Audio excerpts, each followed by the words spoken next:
سر جب آپ یہ اے پی دوں سی کرنے جا رہے ہیں تو اے پی سی کا ایک ایجنڈا آئٹم یہ بھی رکھ لیجئے.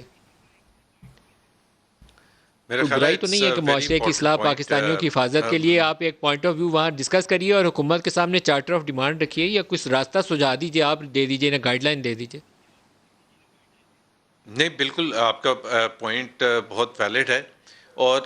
اس میں اے پی سی میں بھی, اور چونکہ ابھی پارلیمنٹ کا سیشن چل رہا ہے اور پارلیمنٹ میں بھی یہ ڈبیٹ ظاہر سی بات ہے ہر پہلو سے ہونی چاہیے, اور آلریڈی میں تو کہوں گا کہ حکومت اور اپوزیشن کو ایک جوائنٹ کوئی پارلیمنٹری کمیٹی بنا کے, تاکہ ایک تو یہ بھی لگے نا عام پاکستانی کو بھی ایک محسوس ہو کہ ہماری پارلیمنٹ اس چیز کو اس سیریسنس سے دیکھ رہی ہے جس سیریسنس سے پاکستانی قوم چاہتی ہے کہ جی اس کا مسئلے کا ایک پرماننٹ حل نکلے. ظاہر ہے کوئی بھی نہیں کہہ سکتا کہ تشدد بالکل ختم ہو جائے گا, لیکن یہ تو لوگوں میں ایک